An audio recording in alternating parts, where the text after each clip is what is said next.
주 하나님 독생자 예수 날 위하여 오시었네.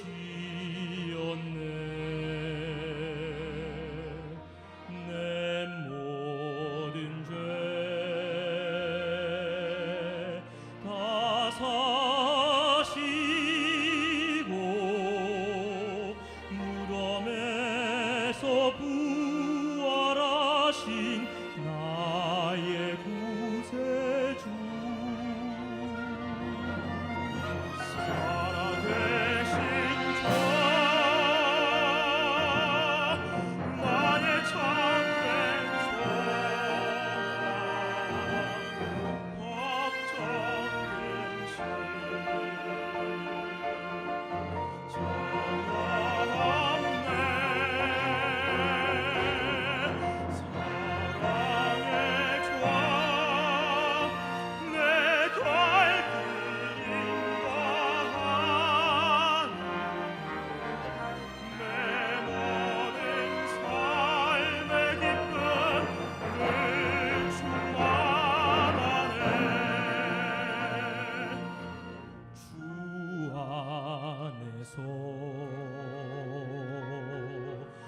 거듭난 생명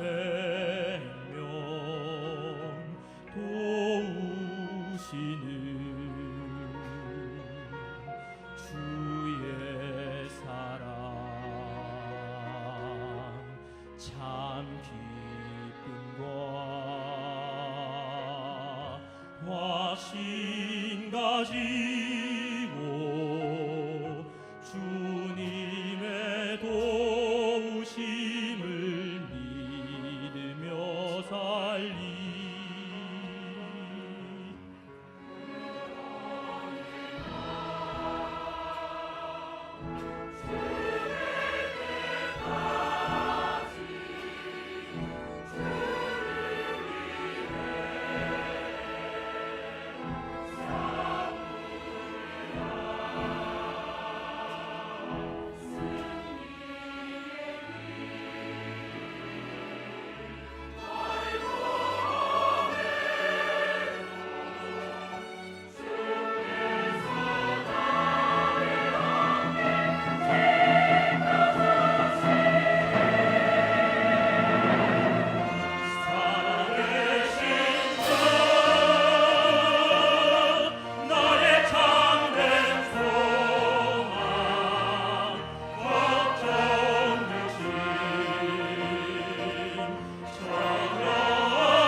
저는 지난주 중앙일보 전영기 논설위원회의 칼럼을 제가 읽었습니다.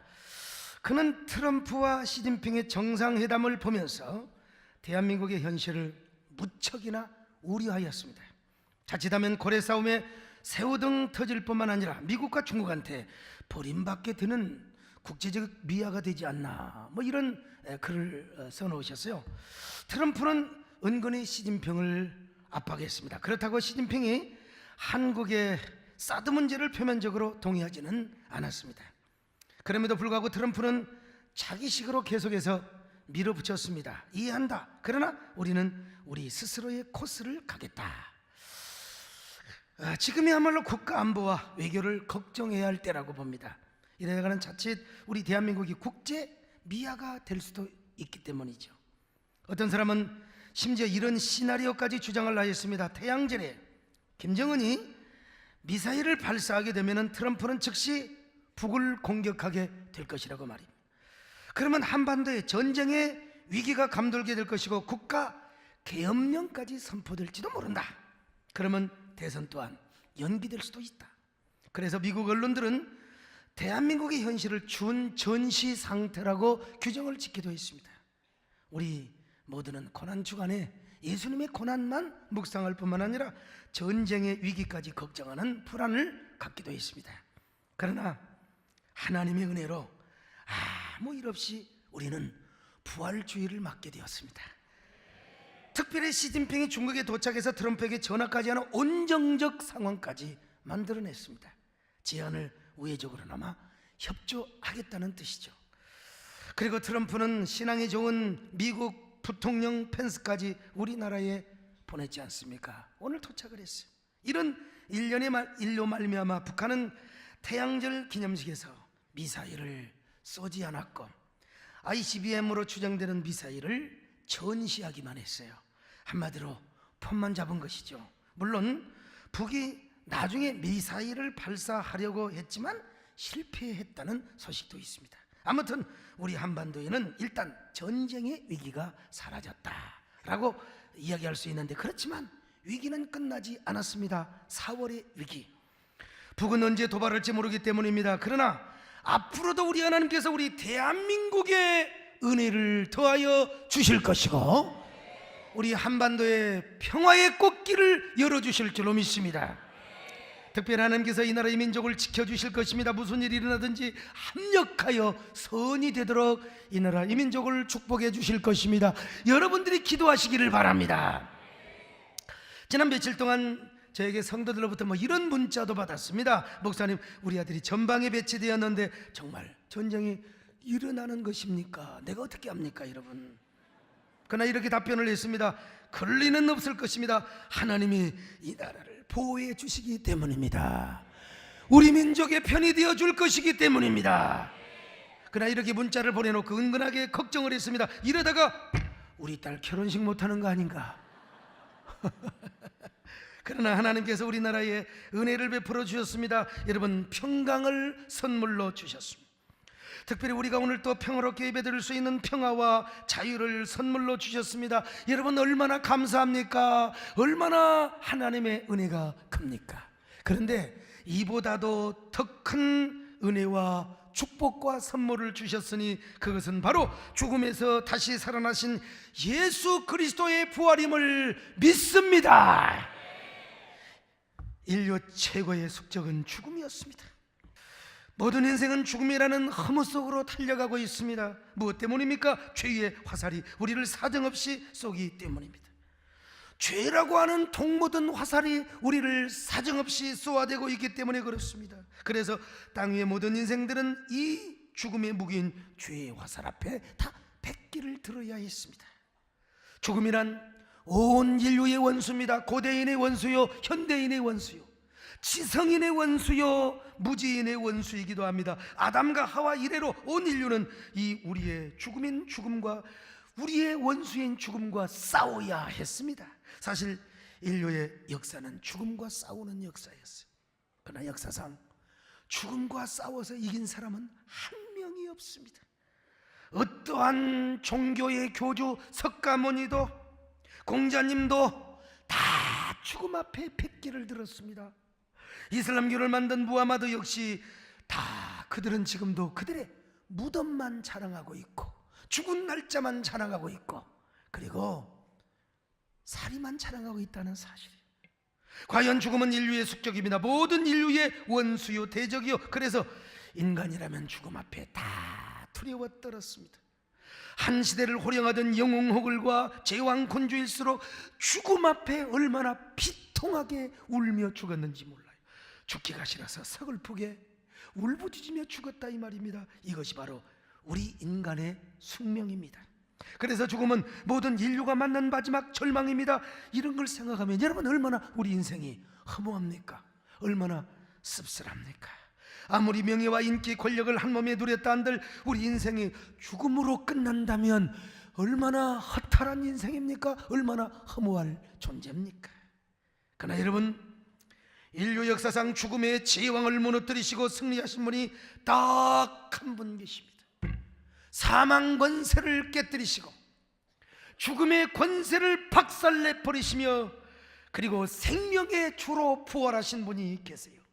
사망 권세를 무찌르시고 죽음을 향하여 두 눈을 부릅뜨고 호령하신 그분, 생명의 개선 장군이 되어서 무덤 문을 여시고 생명의 주로 개선하시며 부활하셨던 그분이 누굽니까? 나사렛 예수, 영원하신 구주 예수 그리스도이십니다. 예수님은 죽음의 권세를 깨뜨리시고 박살내셨습니다. 그리고 그를 묻어둔 무덤문을 박차버리시고 생명의 제왕으로 부활하셔서 생명의 개선에 거동을 하셨습니다. 영원한 흑암의 법칙이요 죄와 사망의 법칙을 걷어차 버리시고 저 무덤문을 열으시고 부활의 몸으로 부활의 제왕으로 부활하셨단 말입니다. 그렇습니다. 부활은 모든 인류의 원수였던 죽음 자체를 뿌리채 뽑아버리시고 무덤의 세력을 일격에 박살내 버렸던 사건이에요. 그리고 부활의 주여 영생의 주여 왕중의 왕이 되어 성큼성큼 걸어나오시는 불멸의 대서사시를 기록하며, 아니 그 자신이 불멸의 대서사시가 되어 주셨던 우리 주 그리스도 예수, 바로 그 부활의 주님께서 오늘 우리에게 찾아와 주십니다. 우리의 부활이 되어 주십니다. 죄와 사망의 권세 아래 죽을 수밖에 없는 우리들을 부활을 선물로 허락해 주셨습니다. 오늘 우리가 그 부활을 찬양해야 되지 않겠습니까? 예수님이 다시 살아나셨습니다. 원수를 이기시고 다시 살아나셨습니다. 이 부활의 사실을 젖은 눈동자와 뜨거운 목젖으로 울먹거리는 가슴으로 찬양하며 부활의 증인이 되어야 할 것입니다. 사셨네, 사셨네, 예수 다시 사셨네, 할렐루야, 예수님 다시 살아나셨습니다. 사셨네, 사셨네, 예수 다시 사셨네. 원수를 다 이기고 무덤에서 살아나신 어두움을 이기시고 나와서 성도 함께 길이 나서시네. 사셨네, 사셨네, 예수 다시 사셨네. 우리 옆 사람 보고 인사 좀 하십시다. 할렐루야, 구주 예수 부활하셨습니다. 한 번 더 하십시다. 그 주님께서 우리와 함께 하십니다. 그런데 이 사실을 모르고 예수님을 사랑했던 여인들이 새벽 미명에 무덤으로 달려가셨어요. 예수님을 사모하는 견딜 수 없는 그리움 때문에 밤을 지새우다가 눈꺼풀을 주님 앞에 들이다가 새벽 미명의 차가운 공기를 가르며 주님의 시체라도 한번 보고 싶어서 얼마나 무서웠을까. 사실 공동묘지 사이로 지나가는 여인들을 한번 생각해 보세요. 무덤을 향하여 얼마나 예수님을 사랑했으면. 제가 너무 운동을 못할 때는 막 저녁 11시 12시가 되어서 후레쉬 들고 혼자 산에 갈 때도 있습니다. 어떨 때는 비가 올라오면 기분이 으스스할 때도 있어요. 여러분, 이 여자들은 얼마나 무서움을 이기고 주님 앞에 달려가요. 자, 마태복음 28장 1절입니다. 시작. 안식일이 다 지나고 안식 후 첫날이 되려는 새벽에 막달라 마리아와 다른 마리아가 무덤을 보려고 갔더니, 그렇습니다. 예전이나 지금이나요, 주님을 사랑하는 사람, 더 감성적으로 아주 서정적으로 주님을 사랑하는 사람은 남자보다 여자인 것 같아요. 왜냐하면 제자들보다 여자들이 먼저 갔지 않습니까? 이 부활 사건도요, 아직 해도 뜨지 않는 어두운 새벽길을 걸어갈 때 얼마나 무서웠겠습니까? 그러나 주님을 사모하고 사랑하는 마음으로 가는 거예요. 오늘 여러분은 어떤 사람입니까? 정말 이렇게 주님을 사모하는 사람입니까? 주님을 이토록 간절하게 연모하고 사모합니까? 오늘 여러분에게도 이 여인들처럼 주님을 사모하는 마음을 더해 주시기를 바랍니다. 서정적인 사랑, 감성적인 사랑, 영적인 사랑, 의지적인 사랑으로 오늘 주님을 더 사랑하시기를 바랍니다. 주님을 더 사모하시기를 바랍니다. 연모하시기를 바랍니다. 주님과 더 가까워지시기를 바랍니다. 나의 기쁨, 나의 소망 되신, 나의 생명이 되신 주, 밤낮 불러서 찬송을 드려 늘 아신 마음 일생, 나의 진정 사모하는 예수, 음성조차도 반갑고 나의 생명과 나의 찬송과 예수. 이렇게 주님을 사모하는 여자들이 마침내 무덤에 도착을 했습니다. 무덤에 도착하기 전에 한 가지 고민이 있어요. 누가 그 무거운 돌문을 열어줄 것인가? 유대인의 무덤에는 돌문으로 다 닫혀 있거든요. 그런데 막상 무덤에 도착하니까 무덤문이 이미 열려져 있는 거예요. 안으로 들어가 보니까 예수님의 시체가 없네요. 야, 막달라 마리아가 얼마나 겁이 들컹 났던지 누가 예수님의 시체를 도적질해 갔지는 않는가? 요한복음 20장 1절입니다. 시작. 안식 후 첫날 일찍이 아직 어두울 때에 막달라 마리아가 무덤에 와서 돌이 무덤에 옮겨진 것을 보고, 그래서 허겁지겁한 마음으로 여자들은 다시 베드로와 요한에게 달려갔습니다. 그리고 호들갑을 떨며 이렇게 외칩니다. 베드로님, 요한님, 예수님의 무덤을 새벽에 가서 보니까 예수님의 시체가 사라졌어요. 어떤 도적놈이 예수님의 시체를 훔쳐갔는지 몰라요. 돈 달라고. 이거 인질인지 몰라요. 어서 가보자고. 그래서 베드로와 요한이 막 달려갑니다. 좋아. 요한복음 20장 2절 시작. 시몬 베드로와 예수께서 사랑하시던 다른 제자에게 달려가 말하되 사람들이 주님을 무덤에서 가져다가 어디 두었는지 우리가 알지 못하게. 야, 이 말을 듣고 베드로와 요한이 즉시 예수님의 무덤으로 달려갑니다. 그때 아마 당시 베드로는 나이도 먹고 뚱뚱했어요. 그래서 달리기를 못하는 거요. 그런데 요한이는 저처럼 젊고 날씬해가지고 얼마나 달리기를 잘하는지 말이요. 그래서 베드로보다 먼저 사람은 날렵해야 됩니다. 여러분, 저처럼 날씬해야 됩니다. 여러분, 산에 올라가도 유장로님이나 강정희 입장로 같은 경우는 못 올라와요. 요한이가 빨리 달려갔습니다. 자, 요한복음 20장 3절로 4절이요. 시작. 베드로와 그 다른 제자가 나가서 무덤으로 달려갈 새 돌이 달리 같이 다름질하더니 그 다른 제자가 베드로보다 더 빨리 달려가면서 무덤에 이르러 요한이가 먼저 달려갔네요. 그런데 요한이는 먼저 도착을 했지만 무덤 안에 들어가지는 않았습니다. 오히려 좀 더 늦게 도착한 베드로가 하면서 무덤 문을 속으로 들어갔습니다. 베드로가 예수님의 무덤 속에 들어가 보니 과연 예수님의 시체는 보이지를 않았어요.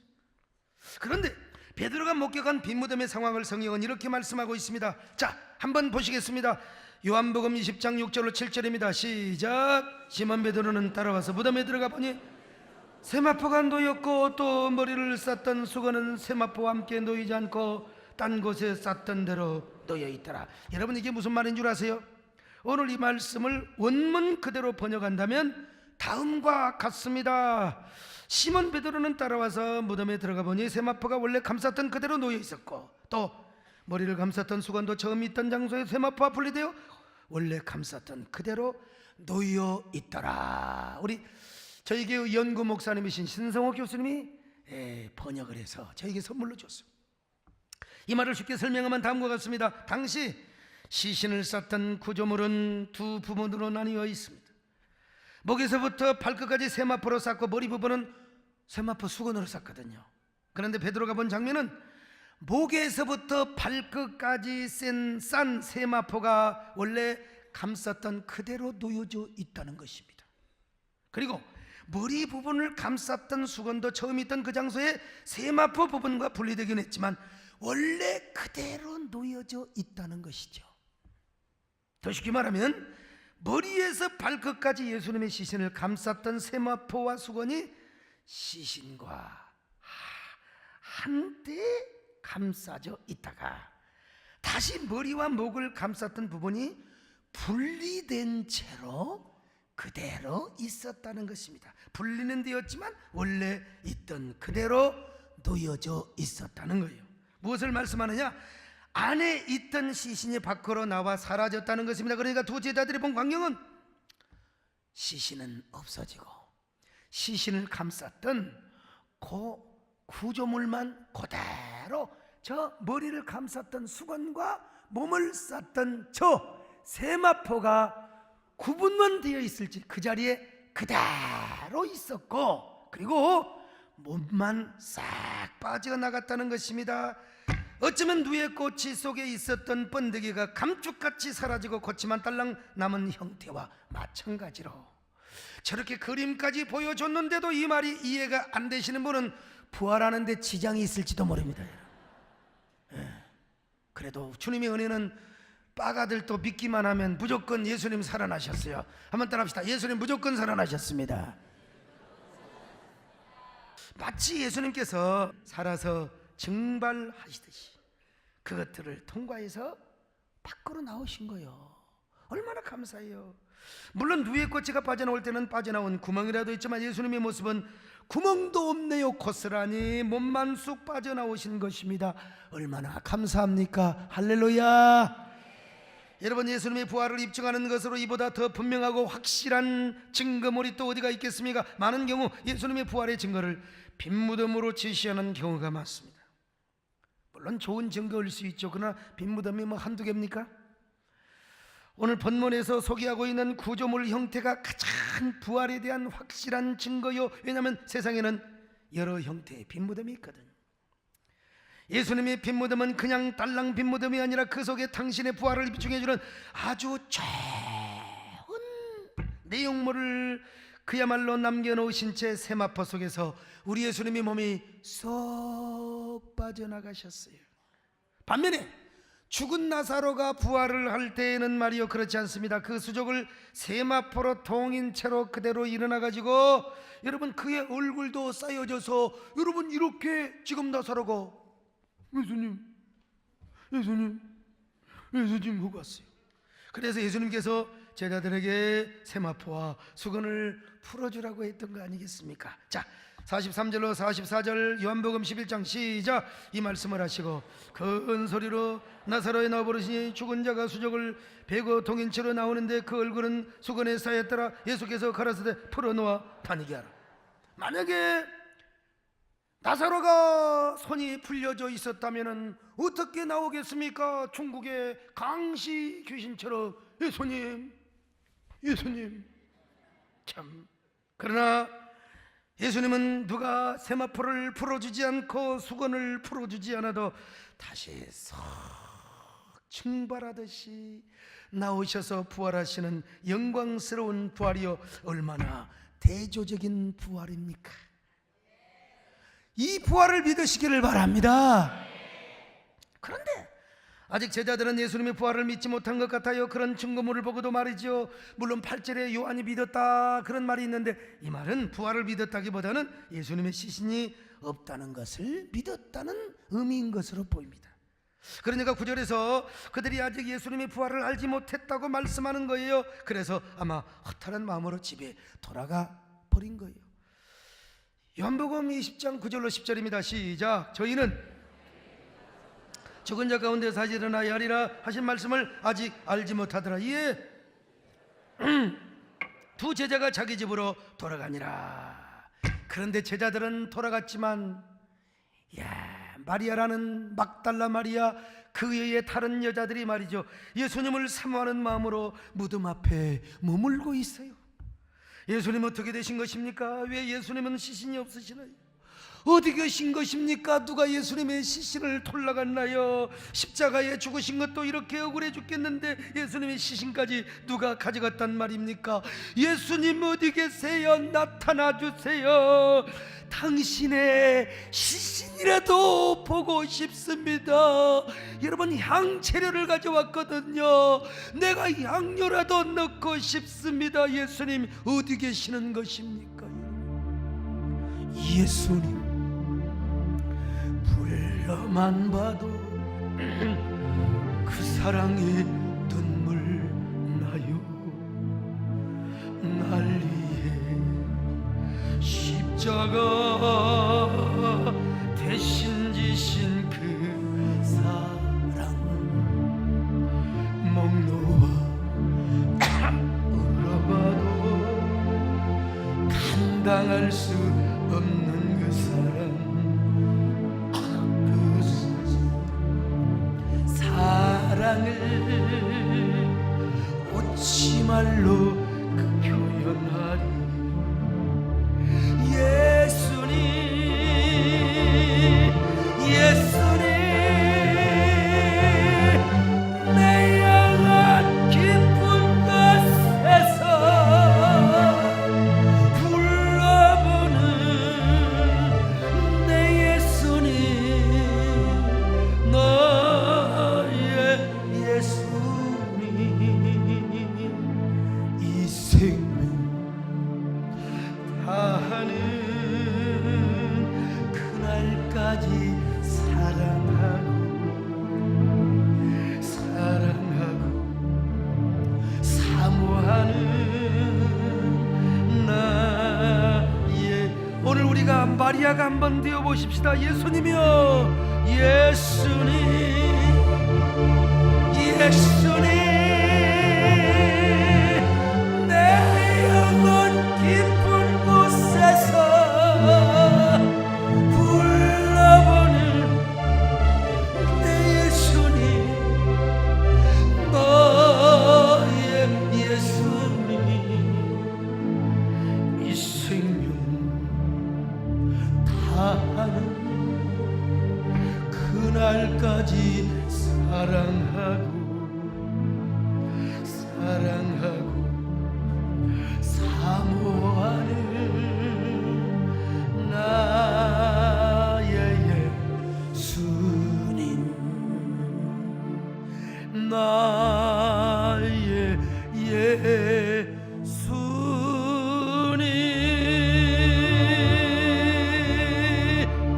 바로 그때 부활하신 예수님께서 마리아에게 나타나셨어요. 마리아야, 마리아야. 그때 이런 노래를 우리 주님이 안 불러주셨을까? 마리아, 마리아, 사랑하는 막달라 마리아야. 여러분, 막달라 맨날 달라고 하는, 주님의 사랑도 달라. 오늘 우리 주님께서 마리아와 함께 오셔서, 마리아, 여자가 부활 감상금 해왔어? 막달라, 막달라. 오늘 마리아야, 나는 내가 약속한 대로 이렇게 부활했노라. 나는 부활하였지만 아직 아버지께로 올라가지 아니하였노라. 그러니 너는 어서 제자들에게 달려가서 나의 부활 소식을 전하거라. 이 얼마나 기가 막힌 얘기입니까? 자, 요한복음 20장 16절로 17절입니다. 시작. 예수께서 마리아야 하시거늘 마리아야, 마리아가 돌이켜 히브리 말로 라보니여 하니 이는 선생님이라. 예수께서 이르시되 나를 만지지 말라. 내가 아직 아버지께로 올라가지 못하였느라. 너는 내 형제들에게 가서 이르되 내가 내 아버지 곧 너희 아버지 내 아버지 내 하나님 곧 너희 하나님께로 올라간다 하라. 야, 마리아가 얼마나 가슴이 울컥거렸겠습니까? 마리아가 얼마나 뭉클했겠습니까? 그래서 제자들에게 달려가서 예수님 부활하셨습니다. 예수님 시체가 도망간 것이 아니라 부활하셨습니다. 그 예수님께서 여러분 제자들에게도 나타나셨어요. 오늘 여러분에게도 나타나십니다. 할렐루야. 우리에게도 찾아오셨어요. 마침내 그 예수님은 감람산 위에 승천하셨어요. 사도행전 1장 9절입니다. 시작. 이 말씀을 마치시고 저희 보는 데서 올리워 가시니 구름이 저를 가리워 보이지 않게. 예수님은 승천하실 때 그냥 승천하지 않으셨어요. 우리의 부활도 약속하고 언젠가 다시 오시겠다고. 가실 때 다시 오마 약속하신 우리 예수님. 그러므로 여러분, 예수 믿는 사람은 예수님이 부활만 믿는 것이 아니라 오늘 우리의 부활도 믿으시기를 바랍니다. 왜냐하면 예수님은 우리의 첫 열매로 부활하셨고 언약의 머리로 부활하셨기 때문입니다. 그러므로 우리가 예수 그리스도의 부활을 믿는다면 우리의 부활도 확실하게 믿어야 됩니다. 우리의 부활도 확신해야 됩니다. 여러분, 어떻게든지 우리는 부활하게 되어 있어요. 일찍 죽든 늦게 죽든 편하게 죽든 교통사고가 나서 죽든 간에 반드시 부활하게 되어 있어요. 반드시 부활하게 되어 있습니다. 이 사실을 믿으시기 바랍니다. 우리의 소원은 부활이요, 소망도 부활이요, 믿음도 부활입니다. 부활의 주인공이 되십시다. 할렐루야. 우리의 소원은 부활, 꿈에도 소원은 부활, 이 소망 다해서 부활이여 오라. 내 생명 살리는 부, 내 육신 살리는 부활, 부활이여서 부활이여 오라. 그러나 부활을 소망하는 것으로만 끝나면 안 돼요. 부활 세계의 삶을 내 안에서 누리고 살 수 있어야 됩니다. 부활 세계의 삶을 현세에서도 얼마든지 누리고 있거든요. 로마서 8장 11절은 이렇게 말씀하고 있습니다. 로마서 8장 11절 시작. 예수를 죽은 자 가운데서 살리신 이의 영이 너희 안에 거하시면, 그리스도 예수를 죽은 자 가운데서 살리신 이가 너희 안에 거하시는 그의 영으로 말미암아 너희 죽을 몸도 다시 살리시리라. 여러분, 성령은 예수 그리스도를 죽은 자 가운데 살리시고 다시 죽은 자 가운데서 다시 살리신 분이라는 거요. 그러니까 성령은 어떤 분이냐? 부활의 영이에요. 부활의 영. 그런데 부활의 영이 우리 가운데 거하게 되면 우리가 마지막 날에 다시 부활할 뿐만 아니라 예수 그리스도를 다시 살리신 부활의 영이 우리를 다시 살리실 뿐만 아니라 부활 세계의 삶을 우리 안에 가져온 거예요. 자, 다시 말하면 여러분, 우리는 언제나 마지막 날에 부활할 뿐만 아니라 부활 세계의 삶을 우리 안에 성령께서 끄집어 오셨기 때문에 우리는 현세에서도, 그리고 지금 우리의 삶 속에서, 우리의 내면 속에서 부활의 세계를 느끼고 경험하게 된다는 것입니다. 바로 그런 삶을 사는 사람이 현세에서도 부활의 영광과 기쁨을 누리게 되는 거예요. 여러분 모두 오늘 부활의 기쁨을 누리시기를 바랍니다. 부활 세계를 여러분이 경험하시기를 바랍니다. 누리시기를 바랍니다. 소유하시기를 바랍니다. 그런데 지금 우리가 누리는 것은 뭐냐? 진짜 복이가 아니라 맛복이라는 거예요. 진짜 복이는 천국 가서 누리게 되는 거예요. 그 진짜 복의 영광과 기쁨과 감격이 얼마나 큰지 그걸 말로 표현할 수가 없어요. 여러분들이 만약에 오늘 진짜 복이를 다 경험하신다면 환장해 버려서 다 이 땅에 살고 싶은 마음이 없어요. 어서 나는요 이 땅에 있을 마음 없어요. 없어 다 천국. 그러면 여러분들 다 천국 가버리면 나는 어떻게 목회라고. 여러분들은 맛보기만 경험하시기를 바랍니다. 진짜 보기에는 천국 가서 누리고 경험하는 것입니다. 그래서 하나님께서 우리가 이 땅에서 사는 동안 맛배기만 준 거예요. 맛배기. 여러분, 옛날 어린 시절에 엿장수에 맛배기를 하십니까? 그 맛배기를 좀 요만큼 주면 얼마나 좋아. 요만큼 줘서 이만큼 맛배기. 이걸 먹고 야마가 돌아버리는 거예요. 환장이 벌어. 이 맛배기만 먹어도. 그래서 집에 가서 말이요, 그냥 빈병을 모으고 고무신짝 머리카락 뭉치까지 헌 옷 떨어진 것까지 갖다 주면 엿을 요만큼 줘요. 이거 먹으려고 세상에 마루 밑에 깨굴창까지 다 가서 빈병 다 모았어요. 근데 저희 어머니는 진짜 황금심 씨가 불렀던 대로 알뜰한 당신이었습니다. 여러분, 얼마나 알뜰한 당신인지 빈병 모으고 집안에 헌고무신 다 모아가지고 뭐 갖고 온 줄 아세요? 빨래비누, 좀약, 성냥 이런 거 갖고 오셨어요. 저한테 우리 어머니가 단 한 번이라도 저에게 엿을 사주셨으면 내 손에 장을 짓습니다.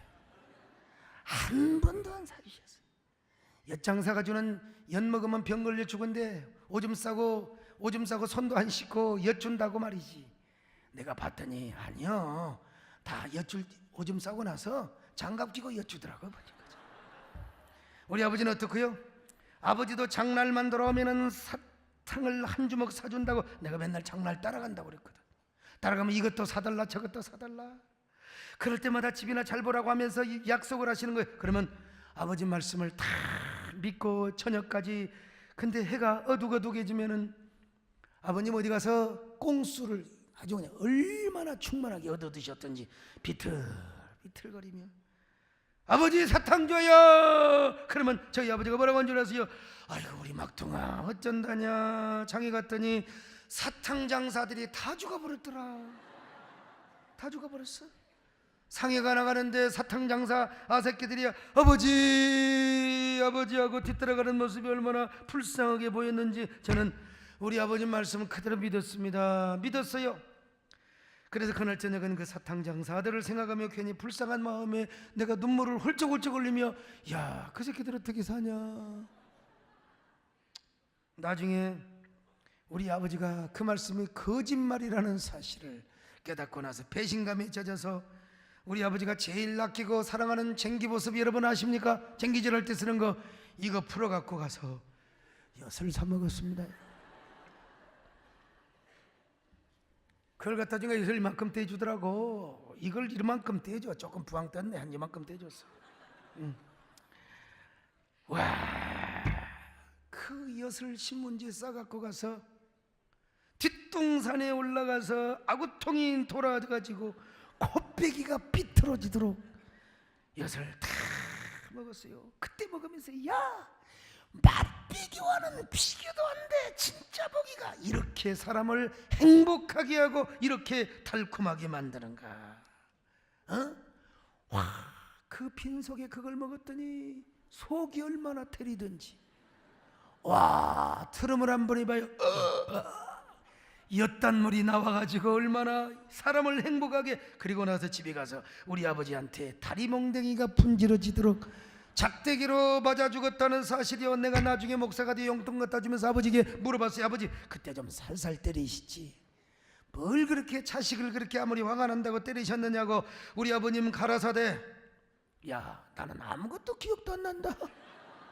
아무것도 기억도 안 난다. 저는 오늘 본문의 말씀을 읽을 때마다 항상 옛날 맛배기 엿이 생각이 나요.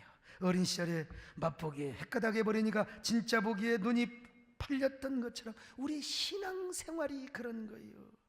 우리가 진짜 이 땅에서 천국의 맛배기, 부활의 맛배기를 경험한 사람, 어떻게 천국의 진짜 보기를 사모하지 않겠습니까? 아니 어떻게 천국을 위하여, 부활 세계를 위하여 무엇을 헌신하지 못하며 무엇을 충성하지 못하겠습니까? 부활의 축복의 맛보기요, 그리고 영원한 천국의 맛보기를 이 땅에서 제대로 만들인다면 우리가 무엇을 못하겠느냐 이거예요. 오늘 여러분 부활절을 맞이해서 부활절 감사헌금을 가져오셨나요? 또 부활절이 무슨 또 감사. 이런 사람은 아직도 맛배기 맛자도 못 보는 사람이에요. 옆 사람하고 인사 좀 합시다. 집사님은 부활의 맛배기를 경험하셨습니까?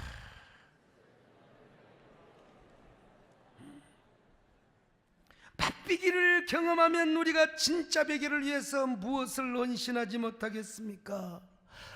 이 기쁨과 감격, 이 리얼한 흥분된 이 천국의 기쁨이 있는데, 아니 우리가 무엇을 못하겠느냐 이거요. 이것 가지고 간 보고 이것 가지고 간 보고 우리 모두 여러분 저 높은 곳을 바라보시기를 바랍니다. 진짜 배기를 사모하시기를 바랍니다. 저 높은 곳을 향하여 날마다 나아갑니다. 내 뜻과 정성 모두 날마다 기도하며 내 주여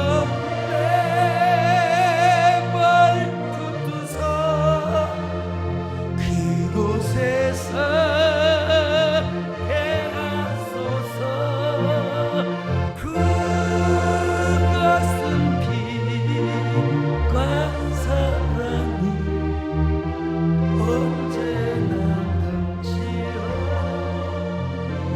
오늘 여러분, 이 맛배기 못 보는 사람이, 맛배기를 모르는 사람이 교회 와서 맨날 쌈박질하는 거예요. 노에서도 총에서도 신앙의 감격을 잃어버리면은 여러분 맨날 쌈박질하고 불평하고 싸우고 증오하고 미워하고 에덴의 통쪽을 만드는 거예요. 천국의 껍데기, 부활의 껍데기만 가지고 있는 사람들.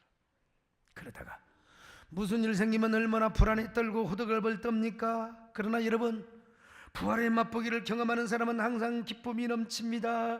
여러분, 두려움이 없습니다. 아니, 내가 이 땅에서 여러분요, 참 전쟁이 일어난다 하더라도 내가 부활 세계의 삶을 누리다가 뭐 죽으면 천국 가는 데까지가 뭐가 두려워, 그렇다고 뭐 전쟁이 일어나게 하옵소, 그럴 필요는 없습니다. 여러분, 그렇다 하더라도 우리는 두려워할 필요가 없다 이 말이요. 언제나 감사하시기를 바랍니다. 이 부활 세계의 축복을 누리며 사시기를 바랍니다. 이런 사람은 뭐든지 잘 됩니다. 형통하게 됩니다. 합력하여 선을 이룹니다. 어려움이 물러갑니다. 어둠이 물러갑니다. 스프링처럼 언제나 솟구치는 잔인한 4월에 라일락을 일궈내는 이 생명의 기운이, 부활의 축복이 여러분 모두에게 함께 하시기를 축원합니다. 하나님 아버지 고맙습니다. 우리 모두 이런 축복의 성도들 되게 하옵소서. 언제나 부활을 소유하며 부활의 축복을 누리며 살아가는 저희들 되게 하여 주시옵소서. 예수님의 이름으로 기도드리옵나이다. 아멘. 예수 형상 가련하다 가시관과 찢겨진 몸 골고타 언덕 오르실 때 생각난 곳은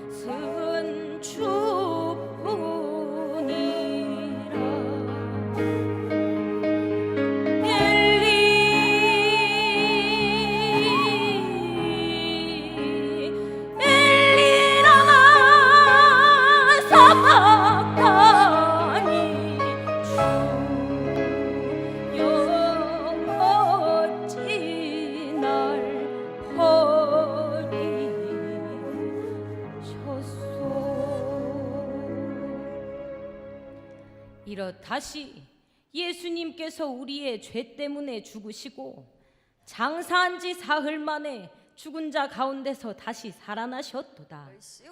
이날 곧 안식 후 첫날 저녁 때에 제자들이 유대인들을 두려워하여 모인 곳의 문을 닫았더니 그때 예수께서 그 가운데 오사 이르시되 너희에게 평강이 있을지어다.